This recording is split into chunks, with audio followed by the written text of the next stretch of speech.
Të gjithë kemi njohur e kemi parë me interes të gjitha informacionet që kanë ardhur me grabitje në 30 qershorit në aeroportin e Rinasit. Ditët që do të pasonin do të sillnin të tjera zhvillime e për këtë ne jemi në studio me kolegun Artan Hoxha për të zhvilluar një bisedë, por edhe për të ndjekur pamje filmike. Artan Hoxha ka detaje në lidhje me atë që mund të quhet sekuela, çfarë ka ndodhur pas momentit grabitjes në Rinas, për cilin kemi folur gjerësisht, por pastaj ka pasur aksione policore për të shkuar dhe për të parë gjithë personat e dyshuar të zonës përreth, për të parë nëse ndonjëri prej tyre ka pasur gisht në ngjarjen e Rinasit. Në një prej këtyre aksioneve për një të dyshuar ose person që policia ka dashur ta verifikojë, duket se ka ndodhur disa ngjarje të tjera për të cilat ndoshta do të flitet më vonë në ditët në vijim, por për të cilat deri tani nuk është dhënë asnjë informacion.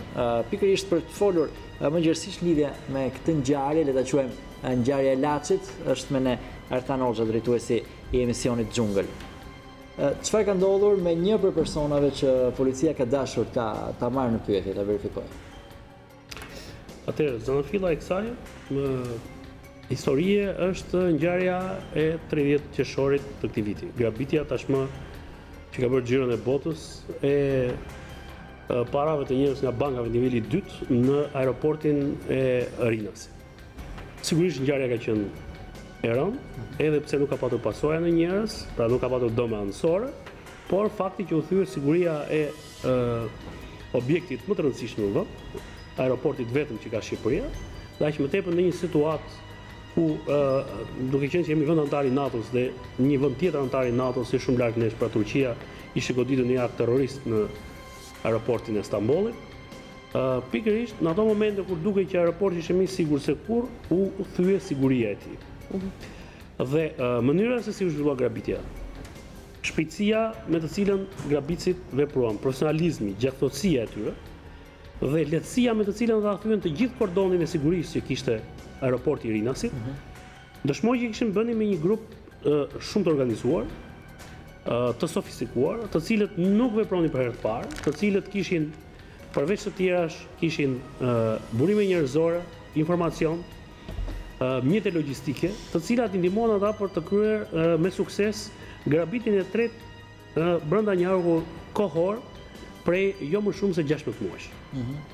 Pra, nga grabitja e parë, që i bëj një banket të nivelit 2 të i stacioni vjetër i trenit, ku gjatë momenti kur po bëj transferta nga banka për në aeroportin e Rinasit, madje në tunelin e bankës, grabitësit ndërhynën dhe morën 1.8 milion euro.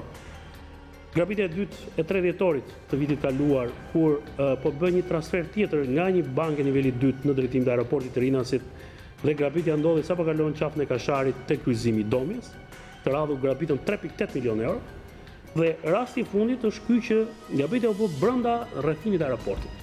Dhe u bë në një nga zonat e cila nuk dihet për cilat shkaqe kishte ngelur e pa mbrojtur e pa survejuar, edhe pse kishte patur vazhdimisht informacione, raporte, ankesa nga Agjencitë e Zbatimit të Ligjit, nga Policia e Shtetit apo nga drejtoria e aeroportit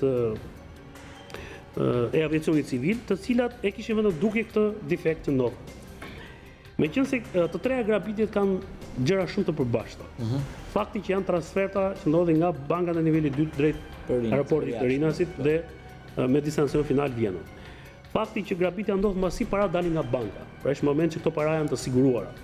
Çfarë do thotë? Do thotë që banka nuk humb asgjë. Tjetra, të treja grabitjet kanë ndodhur nga një grup i vogël personash.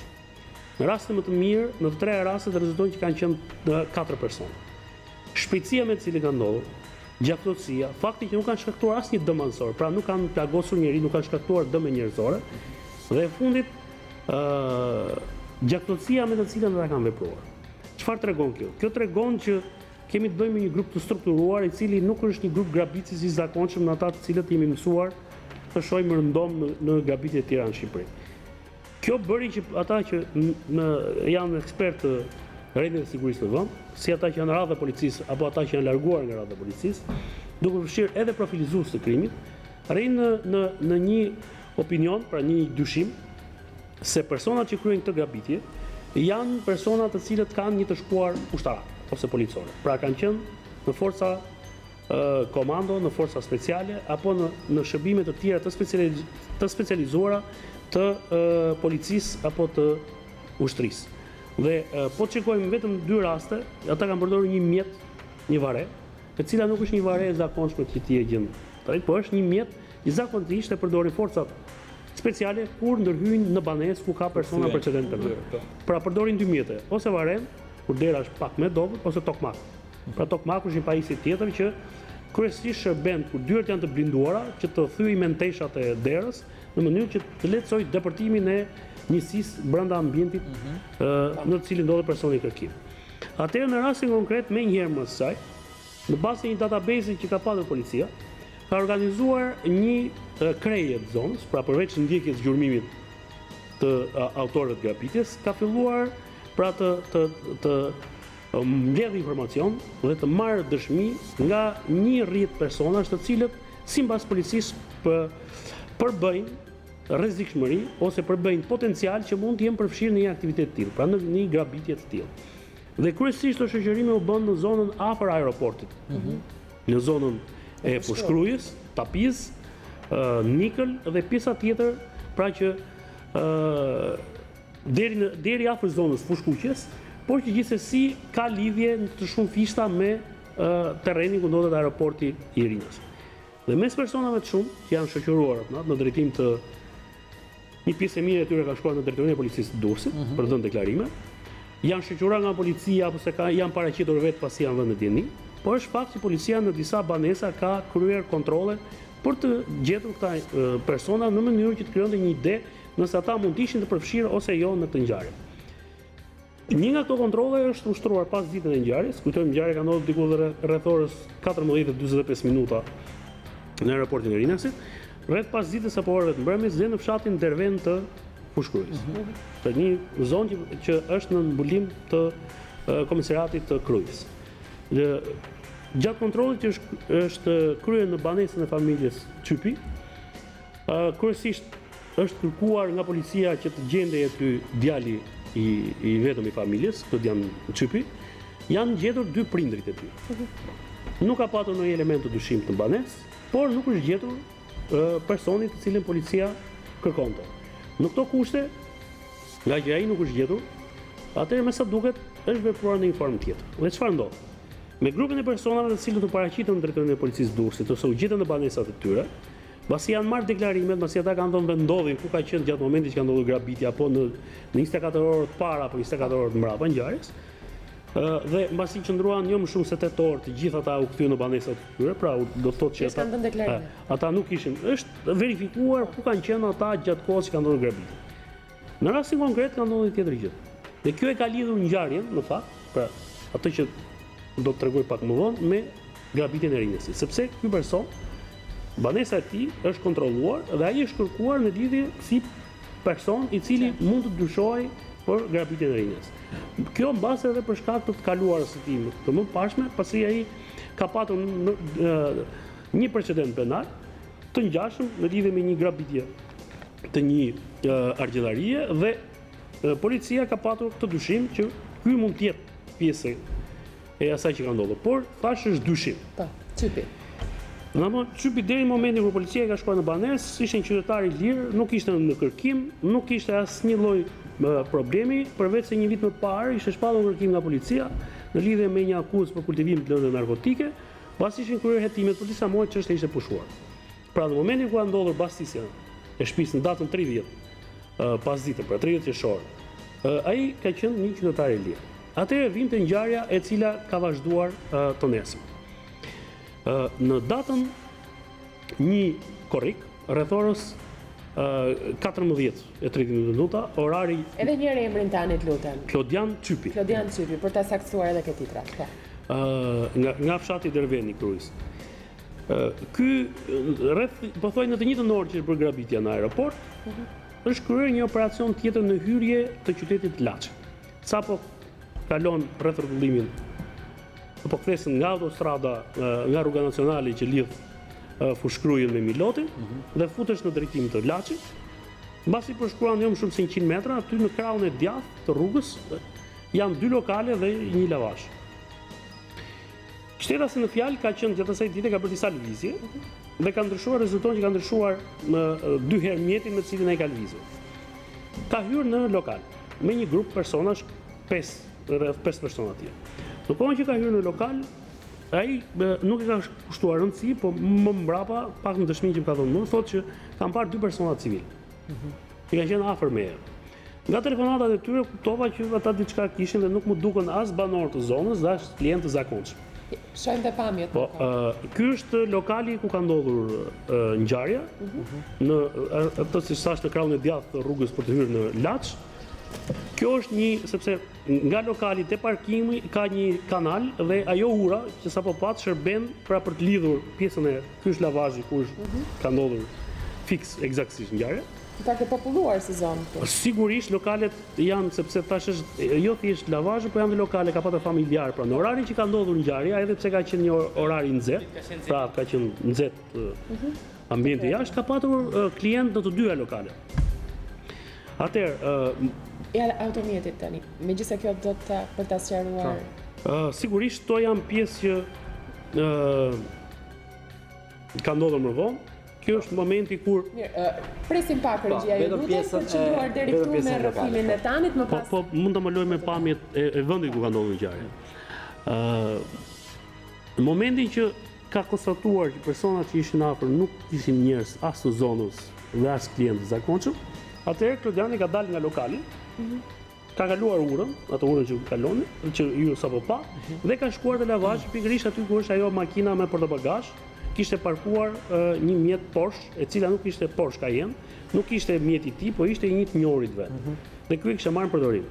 Momentin që ka hipur në makinë dhe ka tentuar të japi mbrapa makinës, ka vënë re që një automjet tjetër, autovetur, Golf 5 me xhama të errët, i ka bllokuar rrugën. Ka tentuar të eci përpara paralel me rrugën që lidh autostradën me qytetin e Laçit dhe aty është bllokuar rruga nga një furgon tjetër, i cili ka qenë i mbyllur po me xhama të errët vetëm në pjesën e përparme. Nga ky furgoni janë hapur dyert e mbrapme dhe kanë dalë disa persona të armatosur me maska dhe me armë automatike në dorë. Por civil. Civil, pa u identifikuar. Në këtë moment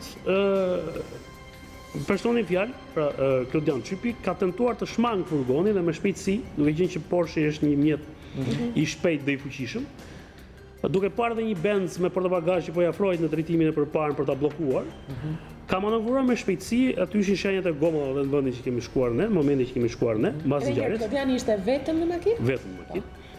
Dhe i ka dhënë mjetit me shpejtësi dhe është larguar nga vendi i ngjarjes. Në momentin që, domethënë, në këtë çast, në këtë fragment të shkurtër kohor, kur Klodiani ka bërë këtë manovrim që unë sapo thash, çfarë ka ndodhur? Personat që ishin të maskuar dhe me armatim kanë hapur zjarr në drejtim tim, me idenë dhe me pretendimin që ai nuk i ka ndaluar policisë. Tani zjarri është hapur nga furgoni? Zjarri është hapur nga personat që kanë qenë jashtë. Dhe është filluar me armë me breshëri automatiku. Po tani më ndjekim te pamjet apo? Në dëshminë që thotë jo pak më vonë. Pak më vonë. Në dëshminë që thotë Klodiani, personi që një nga pjesëtarët e njësisë speciale, i cili ka dalë nga furgoni, ka qelluar me Kalashnikov por në ajër, jo drejt. Kurse të tjerët simbasi kanë qelluar drejt. Pretendimi i tij që ata e kanë qelluar drejt bazohet tek gjendja në të cilën ndodhej mjeti i tij. Pra, predat ishin mbi lartësinë e pjesës metalike, pra ishin te xhami i mbrapëm, dhe kishin goditur sedilën e pasagjerit, pjesën ku vendoset koka, dhe në 2 pozicione xhamin e përparme. Kryesisht ishin qelluar me armë pistoleta, të cilat përdorin një fyshek kalibër 9 mm, të cilin e kam demonstruar më parë. Kur zhvon në breshërinë e armëve, Klodian Çypi është përpjekur me sa ka mundur të ulet dhe të manovrojë me automjetin për të ikur policisë. Ndjekja ka vazhduar deri në hyrje qytetit Laçit, por ai ka dalë nga qyteti Laçit në një rrugë anësore, ka braktisur mjetin dhe është futur në një zonë të pillësuar. Ai pretendon se është larguar për arsye se nuk ka ditur cilët janë personat. Tani, çfarë ka ndodhur? Unë kam kërkuar të di nga personi në fjalë, i cili vazhdon edhe aktualisht jetë i fshehur.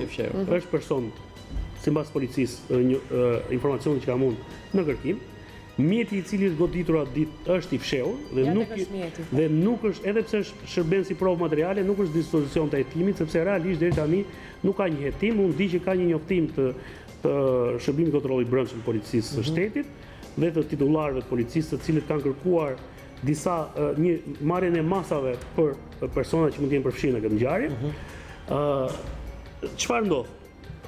Personi I cili sapo përmenda, Klodian Çypi, pretendon që pa e njoftuar njëri fare, pa ja bërë njëri të ditur se janë persona të policisë apo persona civil, e kanë qelluar me armë.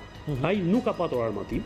Në fakt, edhe nga dëshmitarët, nga pyetjet e dëshmitarëve në ngjarjes, nuk ka reaguar sepse nuk ka pasur as mundësinë të reagojë, edhe sikur donte, por vetë ai pretendon që nuk ka patur armë me vete atë ditë dhe nuk ka reaguar ndaj provave policisë. Prandaj e shpjegon, domethënë e shet të pashpjegueshme faktin pse është hapur zjarri në drejtimin e tij dhe pse është hapur në një lartësi ku rrezikoi jeta e tij. Pra, predhat që janë në mjetin forestrar dëshmojnë që zjarri është hapur mbi lartësinë e nevojshme dhe mund të rrezikonin jetën. Informacioni paraprak dhe ai që më ka ardhur mua ka qenë që Klodiani është plagosur në këtë ngjarje, por unë e kam kontaktuar fizikisht dhe kam konstatuar që ai nuk është plagosur, nuk ka psuar, në fakt mirë nuk ka dëmtim. Dhe pavarësisht të shkuarës së tij, apo fakti përse ai ishte dyshuar, nuk e gjej me dhënë këtë lloj zgjidhje. Aq më tepër ngjarja ka ndodhur në mes të ditës, në një orar që thash aty ka patur shumë njerëz. Nuk është tentuar të kapet sepse ai ishte në lokal. Dy personat që ishin në lokal, njëri e ka ndjekur nga mbrapa dhe tjetri ka lokalizuar, si themi, apo ka drejtuar armën 5 persona të tjerë që ishin në tavolinë në mënyrë që ata të mos e ndihmonin. Dhe kjo situatë ka krijuar një paqartësi të tillë, kaq dhe jamulli kaq të madhe, sa unë jam interesuar edhe në qytetin e Laçit, në prokurorinë, në lidhje me këtë ngjarje, dhe kjo ngjarje pothuajse nuk ekziston. Pra nuk ka hetim. Nuk ekziston, pra nuk e dim çka ka ndodhur, por dim që ky person pretendon që është tentuar ta ekzekutojë. Me idenë që ky është një nga personat e dyshuar për grabitje që kishte ndodhur një ditë më parë, pra ai nuk pranon që ka një akuzë tjetër, ndërkohë nga informacioni që mora nga policia ata pretendojnë që e kishin në gjurmim apo në hetim në lidhje me një ngjarje tjetër, dhe kanë tentuar ta kapin, por ai u ka ikur. Gjithsesi, pavarësisht pretendimit se këtë e vërteton hetimi, që ka njësia policore që ka vepruar aty, e cila në fakt edhe sipas dëshmive të dëshmitarëve okular kanë qenë jo me veshje policore, kanë qenë civil. Zakonisht kjo është një njësi speciale. Policia e pranon që ka pasur një operacion cajn për kapjen e tij? Policia pranon vetëm këtë fakt, nuk e ka pranuar zyrtarisht, por mua kanë pranuar verbalisht drejtues të lartë të policisë së shtetit që kanë patur një aksion për të kapur një person I cili ishte dyshuar për vepër. Nuk thonë që është qelluar. Dhe tjetra është që një orë mbas ngjarjes, pra në vendin e lokalit ku ne demonstruam pak më parë, është kthyer një automjet tjetër me 3 persona, të cilët e kanë lënë në automjetin gjoja për ta larë në lavazh, dhe ndërkohë kanë mbledhur gjojat që ishin qitur në vendin e ngjarjes. Por aty kanë mbetur në djenin tim është një predh që tash e disponoj dhe një gjoj tjetër e cila është qitur dhe mund të shërbej një hetimi për të verifikuar nga çfarë arme është qitur ajo, sepse thash ajo është gjoj dhe nuk është predh e plot e cila nuk është përdorur. Tani vetë Çypi identifikon personat që kanë qelluar? Atëherë, unë jam përpjekur që të kuptoj sepse duhet kemi parasysh kemi të bëjmë me një skuadër të operacione speciale që ka një vështirësi shumë të lartë në aktivitetet e vet, që ka një kontribut të jashtëzakonshëm në luftën kundër krimit, ka dhënë efekt dhe rezultate shumë të mira, madje edhe aksioni I fundit që është zhvilluar dje është merit e kësaj njësie, ose mos pjesa e arrestimit dhe neutralizimit të personave me precedent penal, por në rastin konkret, ashtu siç ka patur, është një rast pak a shumë I ngjashëm me atë që ka ndodhur në gusht të vitit 2009 me Tandajtin në Durrës, ku mbetën të vrarë 5 persona, dhe 4 prej tyre ishin të njësisë së operacioneve speciale. Mund të ketë patur dhe një të paktën si shpjegoj nga është, mund të ketë patur dhe një lajfitje të tillë, pra një gabim objektiv të tillë. Por këmbgulja e personit I cili ka qenë objektivi I këtij arrestimi është që ata kanë tentuar ta ekzekutojnë drejt për drejti, pa e njoftuar, pa tentuar ta ndalojnë, pa e vënë dini që është policia dhe pa e ditur ai se për çfarë është nën akuzë. E qartë. Së pari, së dyti. Nga ana tjetër, fakti që ngjarja nuk është publikuar, nuk ka patur një hetim rigoroz, por ka patur vetëm një hetim, si themi, një lloj analize që është kryer nga njësia vet, për të parë ku kanë çaluar, ku është shkelur rregulloria, ku është dëmtuar, ku është synuar, ku është tejkaluar detyra. Por nuk ka një hetim nga organi i akuzës. Mund ta ndihmoj regjia me pamjet e automjetit. Po, to pamjet që janë xhiruar rreth automjetit janë dhe me zë, mund të dëgjojmë dhe zërin? Okej, regjia nëse mundet edhe me zë pjesën ku tregohet Porsche. I ndjekim pamjet dhe tani të lutem komentin, shoqëror Targa. Ky është automjeti Porsche Cayenne. Kjo është në pjesën e Kjo është makina që është shëlluar ditën e premte në orën 2 tek mbikalimi i Patogut. Në këtë ndërtrim këtu u ka qelluar me armë pistolet. Ka qenë rreth 12 persona, të armatosur dhe me kapuç. Ja, kjo është edhe koka së ndilës.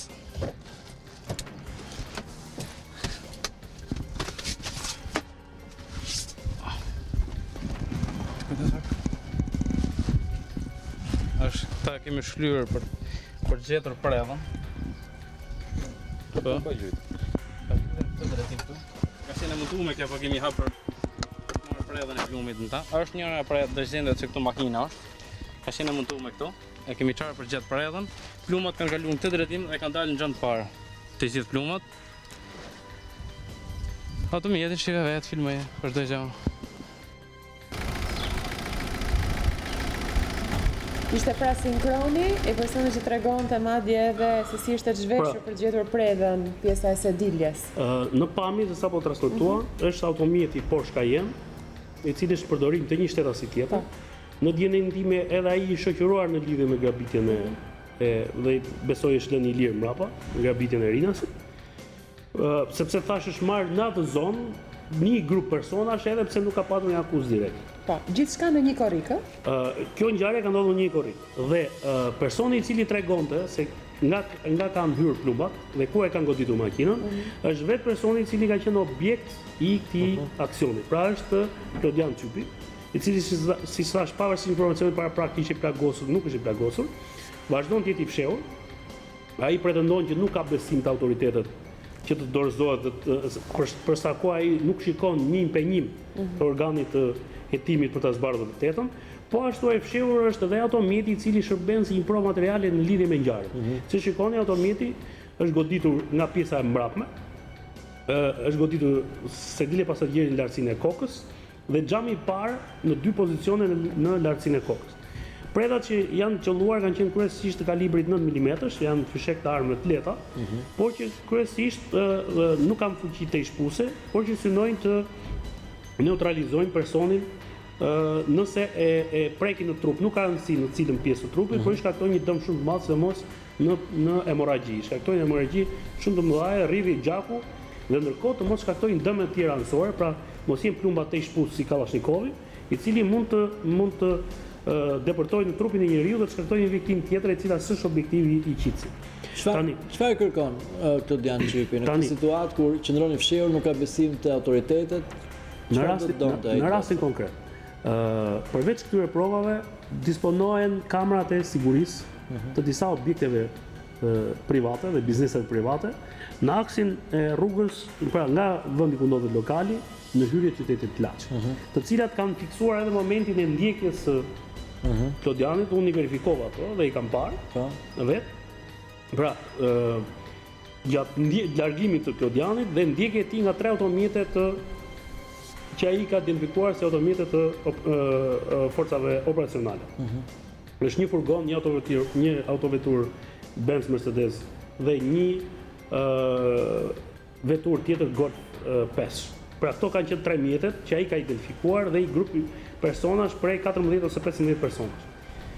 Kamerat e sigurisë i kanë fiksuar pjesëtar të njësisë gjatë kohës që ata kanë qenë të pranishëm aty dhe gjatë momentit të ndjekjes.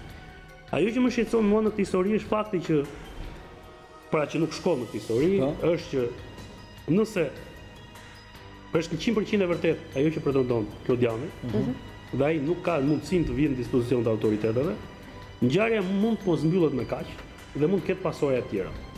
Problemi tjetër është që personi në fjalë apo njerëz të afërm të tij, aktualisht kanë identifikuar kush janë personat që e kanë bërë këtë njësi, që këtë televizje dhe këtë tentativë sipas tij për ta ekzekutuar fizikisht. Dhe ai thotë që në rast se autoritetet nuk ndërhyjnë, atëherë do detyrohet ta zgjidhë vetë. Kjo është akoma edhe më e rëndë. Dhe nga ana tjetër, kjo është problematikë shumë e madhe sepse dhe identifikimi i trupave policisë, unë për këtë shkak nuk po i publikoj fotot dhe filmimet në video, sepse mendoj që është shumë e rëndësishme në rast të tilla jeta e çdo pjesëtari i policisë shtetit dhe jo më kot ky shtet numri më të madh të dëshmorëve vetë i ka efektiva të policisë shtetit.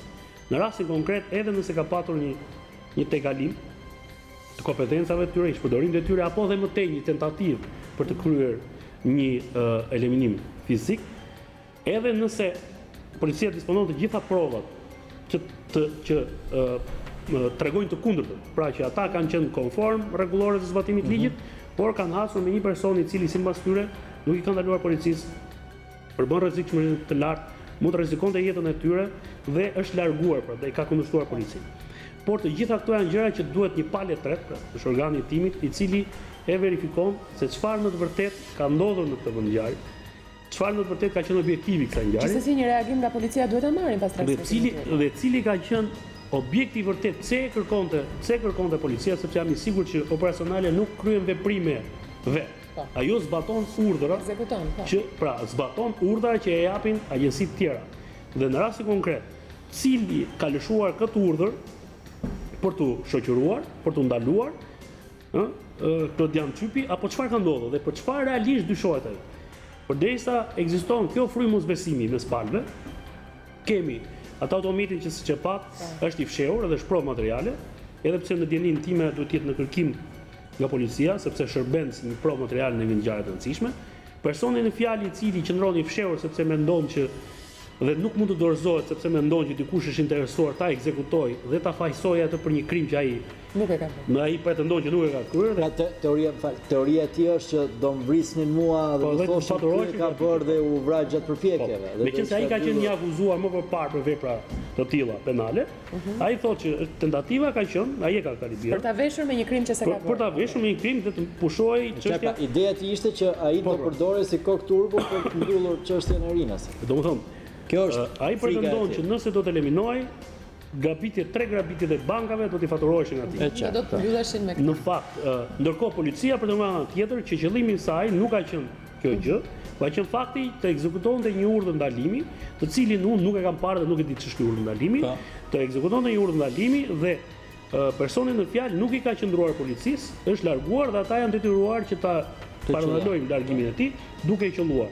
Por fakti që plumbat janë në atë lartësi siç e treguam me pamje të makinës, tregon që diçka në atë ngjarje nuk përputhet dhe prandaj duhet sqaruar çfarë ka ndodhur vërteta. Në mënyrë që mos kemi së pari rrezikimin e jetës në një rast të ngjashëm të personit në fjalë, i cili mund të ketë dhe janë punët e tij, domethënë probleme të tjera, por çfarë do që ndodhi mund t'i faturohet dikujt që s'ka lidhje fare me të, dhe nga ana tjetër që të mos kemi komplikim dhe rrezikim që situata të precipitojë në një vetgjyqësi.